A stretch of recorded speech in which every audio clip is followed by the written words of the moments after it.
Bismillahirrahmanirrahim. Bapak Presiden yang kami muliakan, Bapak Wakil Presiden, Bapak-bapak, Ibu-ibu, hadirin sekalian. Assalamualaikum warahmatullahi wabarakatuh. Malam ini kita berkumpul untuk saling mengingatkan tentang turunnya Al-Quran, atau lebih tepat dikatakan hadirnya Al-Quran di persada bumi ini. Al-Quran adalah nama bagi kumpulan ayat-ayat Tuhan yang diturunkan kepada Nabi Muhammad. Quran dari segi bahasa berarti bacaan sempurna. Kesempurnaan Al-Quran dibuktikan dalam banyak hal, antara lain diatur tata cara membacanya sehingga lahir disiplin ilmu yang bernama ilmu tajwid. Dibaca oleh mereka yang mengerti artinya dan yang tidak mengerti artinya. Dan anehnya, ketika diperlombakan antar bangsa, yang paling pandai membacanya adalah yang bukan bahasa ibunya Al-Quran itu. Al-Quran sangat banyak bukti-bukti kesempurnaannya. Dihitung kata-katanya, dan ternyata kata-katanya sangat seimbang. Kata yaum hari terulang 365 kali, sama dengan setahun. Bulan hanya terulang 12 kali. 12 kali. Hari-hari dalam bentuk jamak hanya terulang 30 kali. Padahal Al-Quran seringkali turun mendadak tanpa Nabi menantinya. Seimbang kata-katanya, panas sama jumlahnya dengan dingin, iman sama jumlahnya dengan kufur, as-salihat kebajikan sama jumlahnya dengan keburukan. Dampak dari suatu kata seimbang pula. Banyak sekali bukti-bukti bahwa ini tidak mungkin ciptaan manusia. Apalagi Al-Quran menantang, dan tantangannya sampai saat ini. Siapa yang meragukan bahwa Al-Quran bersumber dari Tuhan, maka silahkan buat semacamnya.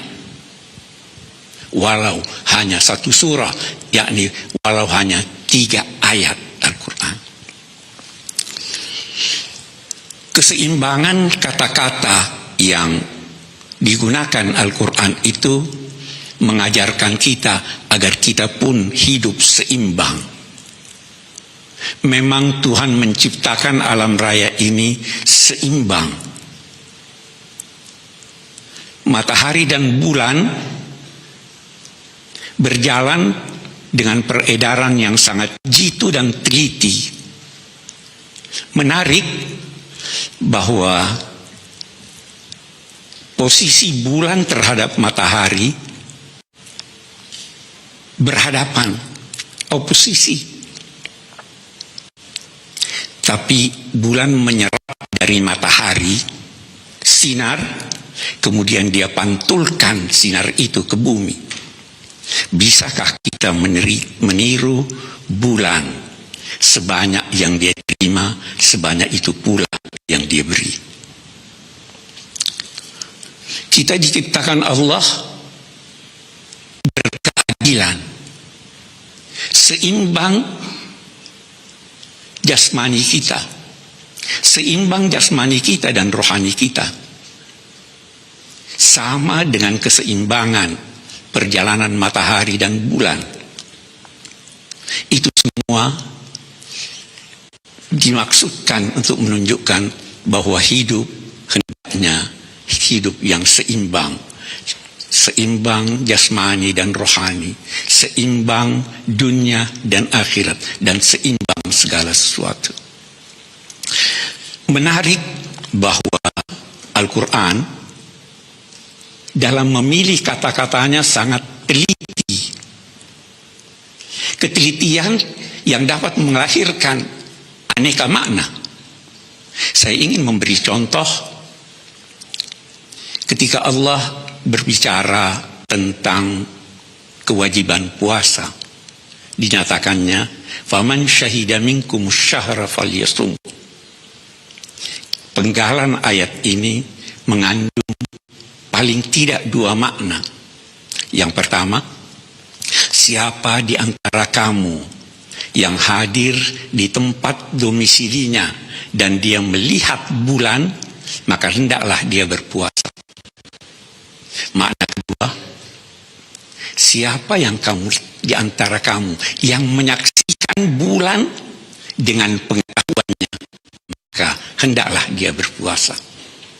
Yang satu difahami dalam arti melihat bulan dengan mata kepala, yang satu lagi melihat bulan dengan pengetahuan. Dua-duanya benar, walau berbeda. Allah ingin mengajarkan kita bahwa perbedaan itu adalah suatu keniscayaan, tetapi perbedaan tidak perlu menimbulkan pertentangan. Kalau kemarin kita berbeda dalam berpuasa, terbuka kemungkinan yang tidak kecil kita pun akan berbeda dalam berlebaran, tapi perbedaan sama sekali tidak menimbulkan pertentangan. Perbedaan yang dikehendaki Al-Quran itu adalah sama dengan falsafat bangsa kita, Bhinneka Tunggal Ika. Bapak-bapak dan saudara-saudara sekalian, banyak sekali yang dapat kita kemukakan yang berkaitan dengan nuzulul Quran. Salah satu di antaranya yang saya ingin garis bawahi, bahwa Al-Quran turun pada malam Lailatul Qadar. Lailatul Qadar dilukiskan dengan salamun hiya hatta matla'il fajr. Salam, damai, sampai fajar. Yang dimaksud dengan fajar adalah fajar kehidupan kita di hari kemudian. Apa artinya? Damai itu hanya sampai fajar hari ini. Fajar adalah sampai kehidupan kita nanti. Kita ingin mewujudkan Al-Quran, memahaminya, yang mengantar kita kepada kedamaian itu. Al-Quran yang diturunkan itu menjadi pedoman hidup bagi setiap kita, dan dia hendaknya menjadi pangkalan tempat bertolak serta pelabuhan tempat bersauh. Al-Quran Al-Karim yang diturunkan ini bertujuan memberi petunjuk untuk umat manusia. Bisa saja Al-Quran itu kita fahami hari ini dengan pemahaman sesuai dengan perkembangan masa kita, difahami oleh masyarakat masa lalu sesuai dengan perkembangan mereka, dan bisa saja difahami oleh masyarakat akan datang dengan pemahaman dan sesuai dengan perkembangan mereka. Di situ salah satu keistimewaan Al-Quran. Bapak-bapak, ibu-ibu, saudara sekalian, kemudian izinkan saya menggarisbawahi tentang makna salam, damai itu. Allah Subhanahu wa Ta'ala mewajibkan kita mewujudkan kedamaian.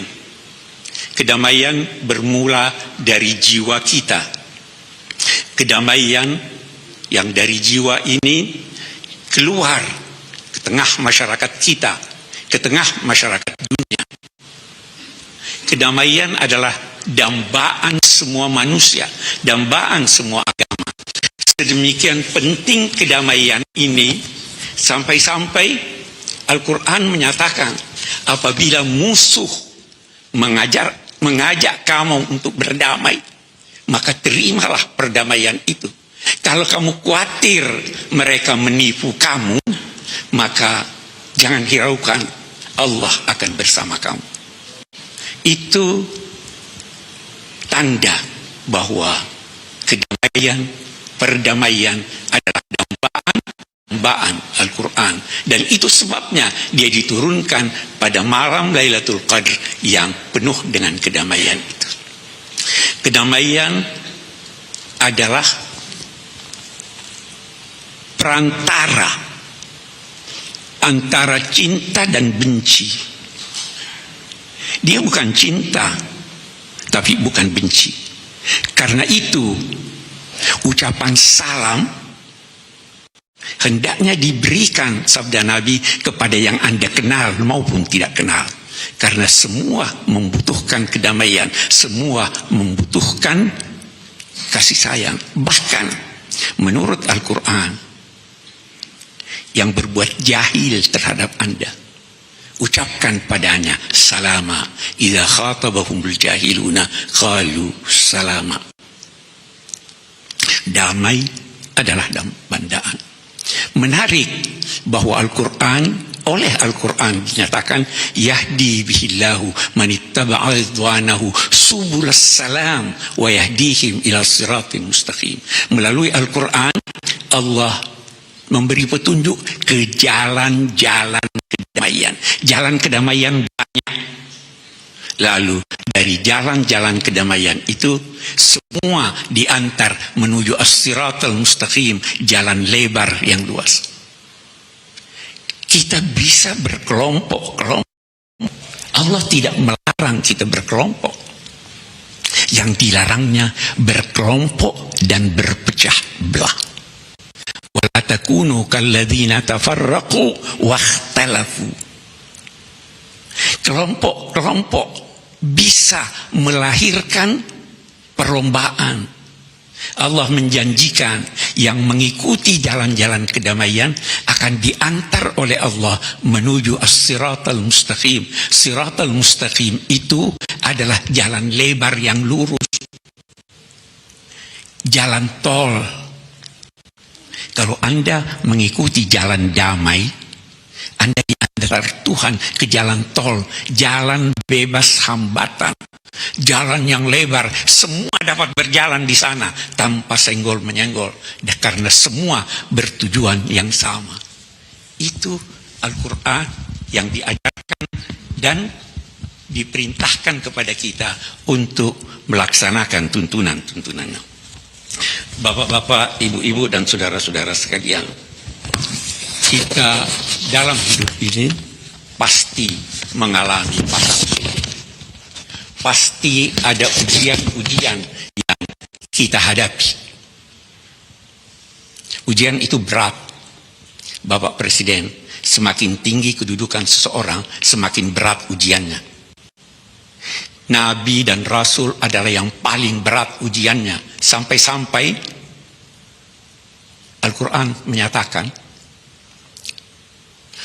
afahasibtum an tadkhulul janna wa lam ya'tikum mathalul ladzina khalaw min qablikum massathumul ba'sa'u wad-dharra'u zulzilu hatta yaqula ar-rasulu wal ladzina amanu ma'ahu mata nasrullah. Apakah kamu mengira kamu akan masuk surga tanpa diuji? Pasti ada ujian.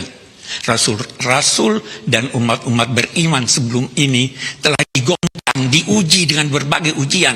Sampai-sampai Rasul berdoa pada Tuhan, ya Allah, kapan datangnya kemenangan ini? Yakinlah bahwa kemenangan pasti datang. Kita hidup dengan ujian. Demikian tuntunan Al-Quran. Hadirin sekalian, dalam konteks perbedaan itu, pasti dalam perbedaan dituntut pengorbanan. Rasul Shallallahu Alaihi Wasallam dalam perjanjian Hudaybiyah demi mencapai perdamaian, beliau bersedia menghapus 7 kata dari rencana naskah perjanjian. 7 kata yang sangat penting. Bismillahirrahmanirrahim. Oleh kaum musyrik, hapus ini. Kami tidak kenal Ar-Rahman dan Rahim. Muhammad Rasulullah, kami tidak akui engkau Rasulullah. Rasul bersedia menghapus 7 kata itu. 7 kata yang serupa itulah yang pernah dihapus oleh pendiri bangsa ini dari naskah Piagam Jakarta. Melaksanakan syariat Islam bagi pemeluk-pemeluknya. Kita hapus demi perdamaian. Kita hapus demi persatuan. Itulah tuntunan Al-Quran yang diajarkan kepada kita.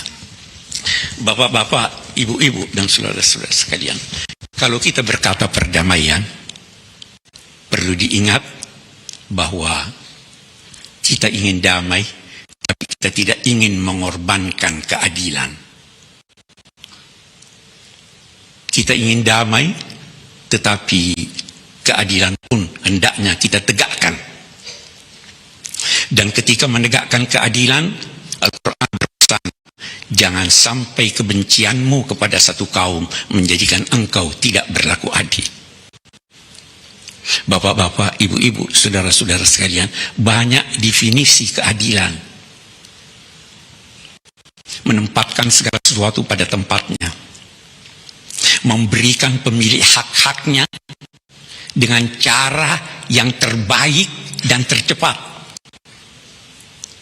Dan ada lagi satu, ketika Plato berdiskusi dengan filosof-filosof pada masanya, ada yang memberi definisi keadilan.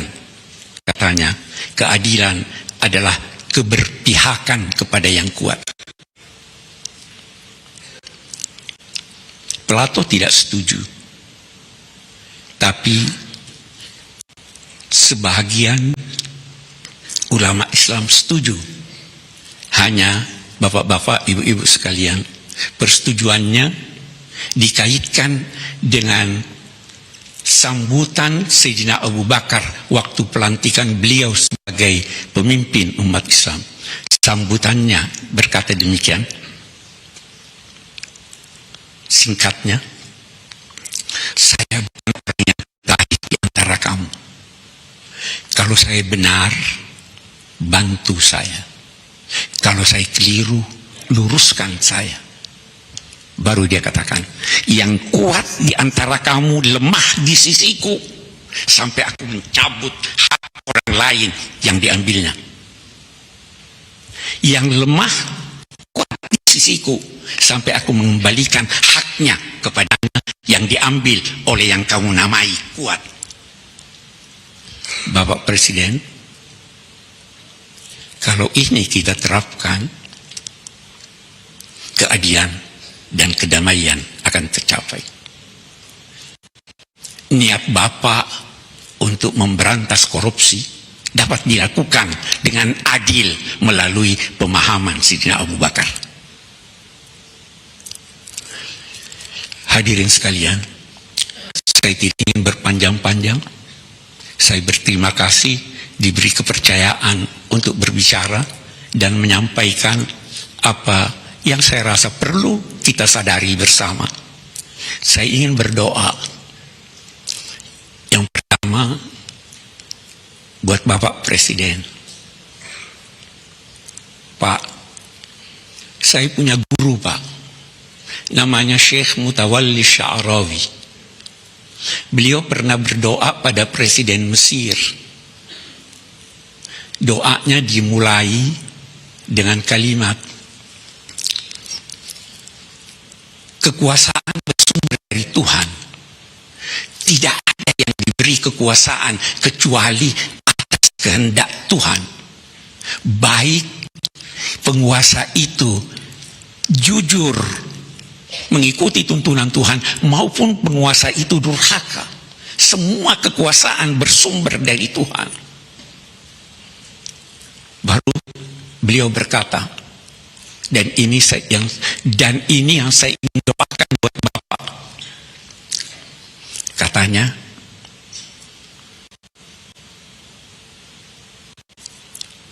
saya tidak tahu boleh jadi kita tidak akan bertemu lagi. Saya hanya bisa berdoa, kalau yang mulia adalah takdir kami rakyat, dalam arti Tuhan mentakdirkan yang mulia untuk melakukan kegiatan yang mensejahterakan rakyat, maka kami berdoa semoga kami dapat membantu Bapak. Tapi kalau yang mulia katanya adalah menjabat jabatan ini karena takdir yang mulia untuk membantu menegakkan keadilan dan perdamaian, maka kami akan berdoa semoga yang mulia dibantu Tuhan dan kami akan ikut membantu. Itu doa kami kepada Bapak. Dan Bapak-bapak sekalian, mari kita berdoa bersama doa yang singkat yang diajarkan oleh Nabi, yang dibaca oleh Nabi setiap habis salat. Allahumma antas salam wa minkas salam wa ilaika ya'udus salam, ahyina rabbana bis salam wa adkhilna al jannata daraka daras salam. Ya Allah, Engkaulah yang maha damai, darimu bersumber kedamaian, kepadamu kembali kedamaian. Ya Allah, hidupkanlah kami dalam kedamaian dan masukkanlah kami kelak di surgamu, surga yang penuh dengan kedamaian. Wahai Tuhan, penyandang kemuliaan dan keagungan. Amin, amin, amin. Ya Rabbal Alamin. Wassalamualaikum warahmatullahi wabarakatuh.